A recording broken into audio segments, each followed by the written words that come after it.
বাবা দাঁড়াও, তোমার সাথে আমার কিছু কথা আছে। কি কথা বলো? এবার ঈদে যদি আমাকে একটা R15 কিনে না দাও, আমি কিন্তু বাড়ি থেকে চলে যাবো বলে দিলাম। এটা R15 এর দাম কত বাবা? বেশি না বাবা, মাত্র 5 লাখ টাকা। 5 লাখ টাকা তোমার কাছে মাত্র মনে হলো? আমি এত কিছু বুঝি না বাবা, আমার একটা বাইক লাগবেই লাগবে। আচ্ছা ঠিক আছে, তোমাকে গাড়ি কিনে দেবো, কিন্তু একটা শর্ত আছে। কি শর্ত বাবা? আমি 5 দিনের জন্য ঢাকায় যাচ্ছি, এই 5 দিন তুমি দোকানে বসবা, ঠিকঠাক দোকানটা চালাবা। ঠিক আছে বাবা, আমি সব শর্ত মানতে রাজি। আচ্ছা আমি গেলাম। আসেন ভাই। জি ভাই। এক কাপ চা নিয়ে যা। ভাই এই নেন আপনার চা। চায়ের সাথে ব্যঞ্জন না হলে জমে নাকি? এটা ধরাই।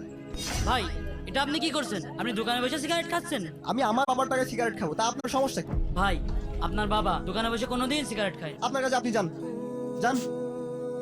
কি করতে যে সব কর্মচারী আব্বু রাখে, মেজাজটাই খারাপ করে দিয়েছে। ভাই, জি ভাই, একটা ডাইনিং টেবিল নিতে আসলাম। এই ডাইনিংটা নিতে পারেন। এই ডাইনিং টেবিলের সেটটা 30,000 টাকা পড়বে। আমি 15,000 টাকা দিতে যাচ্ছি। এই ভাই, এই আপনি কি একটা মাছের বাজার পাইছেন? হ্যাঁ, যে এত দামাদামি করতেছেন। এমন ব্যবহার করলে কোনো কাস্টমার আসবে দোকানে? আপনার মতো এত শেষরা কাস্টমার